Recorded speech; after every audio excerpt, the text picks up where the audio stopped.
Good evening. Thank you for joining us for another virtual town hall. Today is Wednesday, September 16th. So thank you for joining us. As it is our custom, we'll start with the numbers. Today in Ohio, we are at 140,518 cases with 1,278 cases in the county. Now, you all might have seen press releases from the Greene County Health Department, and you might have also caught it in the Yellow Springs News about recent increases in the county. A lot of them are coming from health and rehab centers. I've got the numbers here for you. The health department is reporting a number of cases from the health center to be, I just had it here, 41 cases from residents, and 19 of those cases are employees. Now, the county is also reporting an uptick in number of cases coming from the local universities, that being Wright State and Cedarville and in Central. They're reporting a total number of 42 cases at the schools, at the universities. This is expected as things are opening up and more participants, more students are coming onto those campuses. So it is a direct result of having folks gathered and being confined in spaces and sharing spaces. But we've got all of those folks in our thoughts, and we hope that the employees in rehab centers and students recover, or those that have not shown any symptoms remain to healthy and are able to get through this.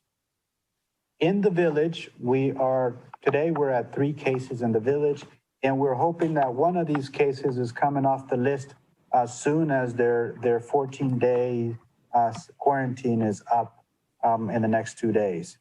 So good numbers to report here locally. On to projects. You might have heard me say that their last virtual town hall and at council meeting that we're working on a public Wi-Fi initiative to be able to connect students or residents and our local businesses to the internet. We're excited to announce that the Yellow Springs Schools was successful in a grant application that they submitted and requesting assistance for the public Wi-Fi. So we're excited that Terry and her team were able to secure funding for this initiative, and they will be contributing to our overall project. As you know, the public Wi-Fi initiative, that's not something that any one of us could do alone. So we are delighted that the Yellow Springs Schools are able to join the effort and bring in some funding, along with Enveca and their expertise. Thor is an incredible asset in our community, and he's helping design this. I reached out to the Yellow Springs News about making a special, writing something up for the paper on this.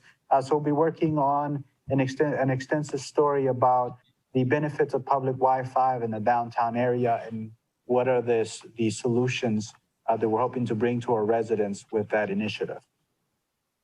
You might have also seen that Glen Helen has opened. They have a unique design, a one-way design in their trails, and I hear that it's working well. We've done our part to help in the effort. We've reassigned hand sanitizer stations to the Glen Helen and providing support in every way that we can to ensure that trail users are able to enjoy the beauty of Glen Helen and do so in a safe manner. And finally, you might have heard from me and council at the last council meeting about a proposed annexation on the south side of town. The first step in this process is passing a resolution to provide utility services on that parcel of property. I encourage you to stay informed, stay involved, join us at the next council meeting as we will go into greater details about the resolution and providing utility service and what does a potential annexation project in that part of town would do for our community. And also, we're interested in knowing how do you think it will negatively impact you. We do want to hear from you. So if we've been silent on the matter, it's not because we don't want input. It's part has been the sensitive nature of the matter, but more importantly, how early in the process that we are. It would not be for several other council meetings before the annexation actually takes place, and there'll be plenty of opportunity for public input, not just on the annexation, but also on what could be developed or would be developed at that site. The development process is very unique in that would go through Planning Commission. And as you know, the Planning Commission process, there's several announcements and notices that have to be provided, and there will be plenty of opportunity for public input. So tune in for the next council meeting. We'll talk about that in greater detail. And now we will hear from Mayor Pam. Mayor Pam, thank you for joining us. Thank you for the opportunity, Josue. I am going first tonight because I have a conflicting meeting that I'll be shooting over to here as soon as I give you 3 announcements. The first announcement has to do with a topic that we talked about last week. And of course, this would be a lot of detail on voting.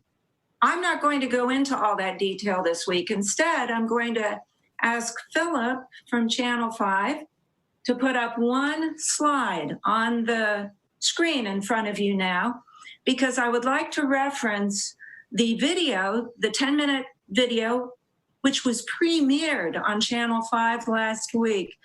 This video contains a wealth of resources with voting, with your voting options, dates, where you can get forms, any questions you have. It's a wealth of resources.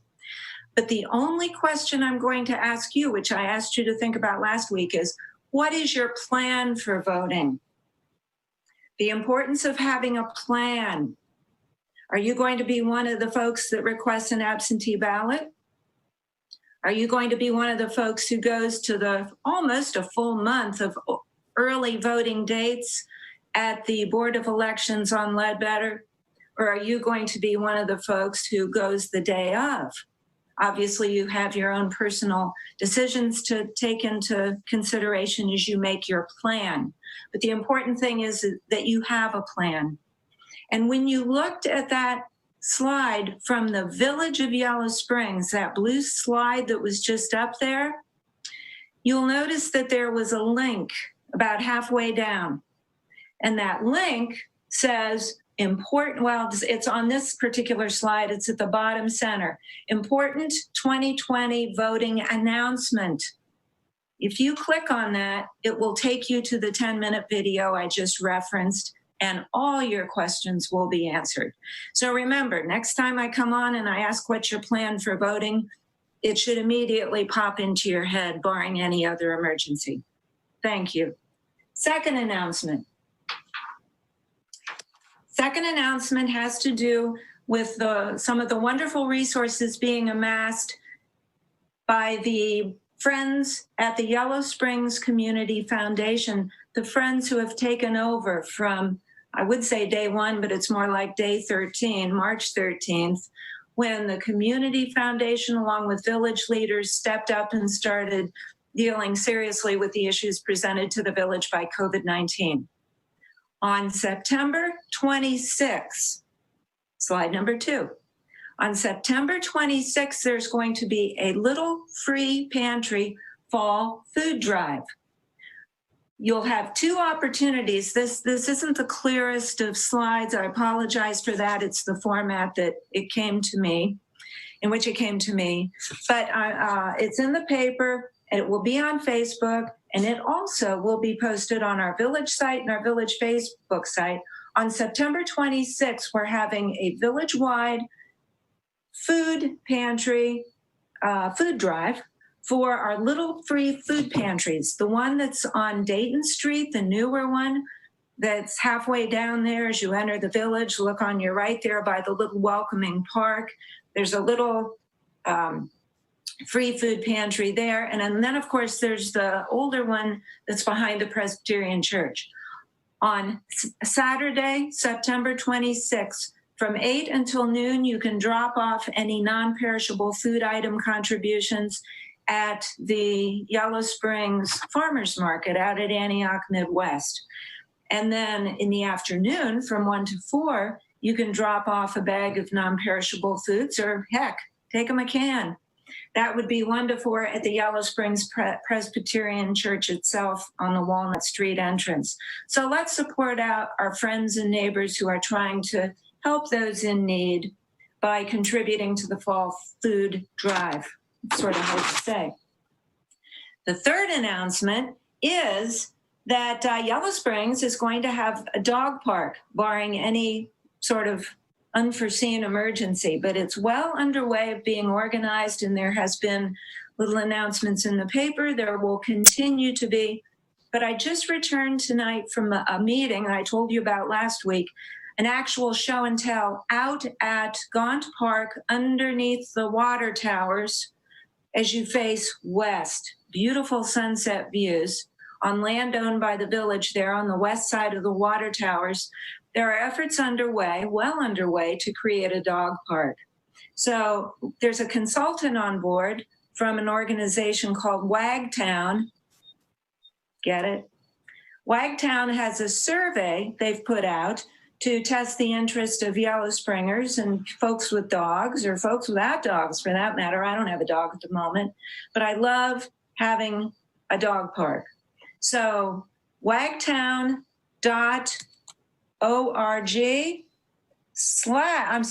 wagtown.com, didn't even have time to put on my glasses, .com/Yellow Springs. Wagtown.com/Yellow Springs will take you to a survey that you can take if you're interested in a dog park and provide more information for the folks who are getting this underway. I was very impressed with the presentation and with the potential for having a really good dog park in Yellow Springs. Those are my three announcements for tonight. I want to thank the folks at Channel 5, Philip, Sean, for providing the slides and for taking good care of us. Thank you and good night from me. Back to you, Josue. Thank you so much, Mayor Pam. And now, You are welcome. Police Chief Brian Carlson. Chief. Thank you, Josue. Thank you, Mayor. Tonight, I got a couple of quick announcements and a couple shout outs. First, we do have an increase in the homeless visitors that are navigating from town to town using the bike path. Please know we're doing everything possible to help these individuals, and please call us should you see someone that may be in need. Also, please remember to contact your peace department should you have an issue with anyone. The issues we all share today, they are adding the potential of conflict. And I just want to reassure you that our dedicated team is here to try to de-escalate that conflict and keep everyone as safe as possible. I'd like to do a big shout out to Nick Budis and the Glen. You're doing a fantastic job. We appreciate that. The Glen opening is a huge boon to locals and visitors alike, and we're very pleased and happy and here for support. Last, this is a huge shout out. I wanted to mention an amazing person that I've gotten to know in a short period of time, and the tremendous amount of effort, thought, diligence, and work that he has put in. And Josue, I'm just amazed at the work that you've done. You took the helm just before this pandemic and horrors of racism and policing exploded just before this. And I want to say personally, thank you, Josue. Stay the course. You're doing an amazing job, and it's a pleasure to serve with you, sir. Thanks, everyone. Chief, thank you so much. I don't know what to say. I wasn't expecting that. Thank you for your kind words. I'm giving and putting my best foot forward and try to deliver for all of our residents and all the ways that I can. I feel blessed to have such a committed team working with me. None of what we've accomplished could be done by me alone. So this is certainly a team effort, not just a team that works here, but also leaders in the community that are so devoted to ensuring that we all can get through this together. But thank you, Chief. I really appreciate it. And for the public that if it's wondering if this chief evaluation coming up, no, that was a couple months ago. So thank you, Chief. All right, you were probably expecting to hear from Fire Chief Colin Altman, and unfortunately, he's unable to join us today. I think he got stuck in transit in one of his elaborate trips. But we missed him tonight, and yeah. So, but you'll see him here at the next virtual town hall. With that, we will now open up the question and answer period. And I see, Philip, that we've got 2-3 questions that come in, and I will go through them. So the first question, Penn Reich, how many citations to Mayor's Court have been issued for repeat mask violators? We see many of the same violators downtown over and over, and have seen police cruisers drive by, right past them, often groups of 5 or 8 or more. Regarding our Mask Village law, Josue said in a meeting, if the law is passed on the books, we will enforce it.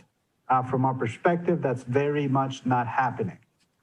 Chief, you wanna respond to that question? Absolutely. Thanks for your question, Pan. Well, there's a couple things here to point out.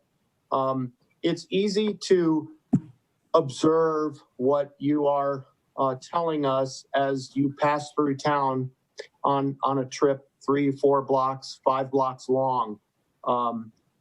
Continually patrolling downtown, we have encounters throughout the day. As you know, there are simple tactics, I will call them, that people can use that completely eliminate the possibility of officers to continue what they do. The second part of this is it's a very confrontational thing, as I think those of you that have tried personally to do this in the current environment. And what happens when the person refuses to provide ID so the officer can write a citation? My question to you as our public is, how far do you want the officers to take this? Where will you stand when officers do have to take it to the next level? And my question back to everyone is, what changes regarding officers using and taking extra measures and citing specific instances? I believe this is just as important or equally as important as some of the safety issues that officers deal with. I understand the emotional side of this, but we are complaint driven. Council President House has asked, if you see a violation, please call us. We will gladly come talk to folks, pass out masks, do what we can. But remember, this process to actually write a physical citation for someone requires identification and the next level in law enforcement. So please work with us. And if you are uncomfortable in any situation, call us first.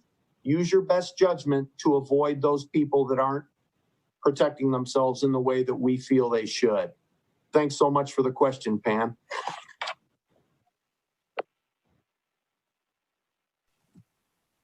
All right, Chief, thank you. We have a follow-up question from Pam.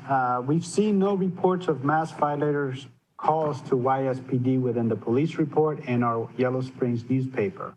Why is that information not being reported within the reports? Chief, do you have a response to that? Well, that's a good question. I'm not sure. I know that we have provided calls for service reports that have some of those in there. We have a few folks that regularly contact us and we respond as best we can. But honestly, I don't think we actually receive that many calls. So we can definitely look into that. If you'd like, all we need to do is generate a public records request and we can provide all that information. I don't think there's anything that anyone's keeping from the news or anything like that. We simply can't do that today anyway. But it is a really good question. I'd like to look into it deeper for you. Thank you, Chief. So Pam, we'll generate a call log and an incident report on the calls reporting mass violators and put that out. So thank you for your question.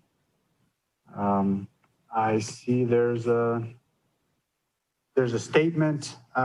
Let's not forget the cluster of maskless people at the GOAT. You know, I've withheld opinion on some of what's going on at the GOAT and the folks that hang around in front of the GOAT. Not because I don't see the challenges and the concerns that many of our residents have. I do share those concerns of customers and fellow business owners there that have to walk through those sidewalks near and around people that are not wearing masks. I ask that you are sensitive and see some of the challenges that these young people, and some not so young, the challenges that they're experiencing in their life.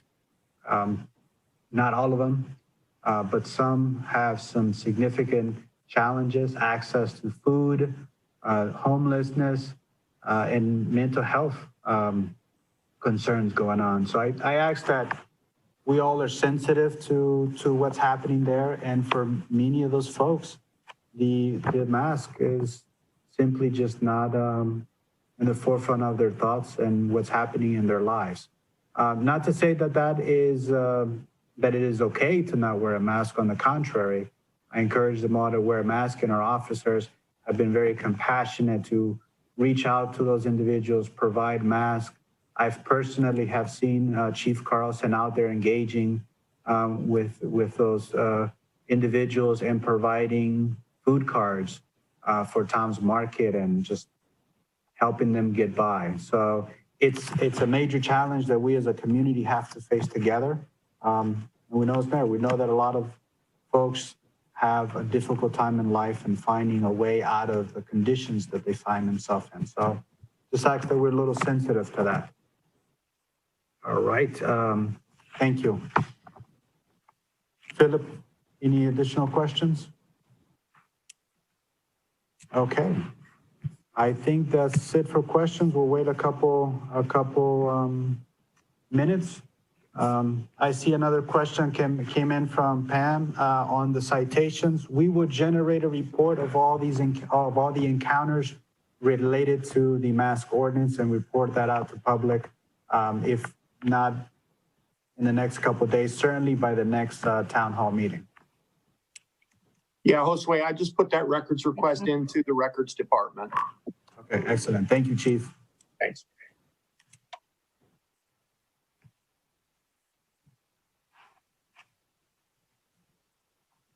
Okay. All right. I think that's it for questions. I want to thank you again for joining us tonight. I want to thank you for all that you have done to help our community get through this and get through this together.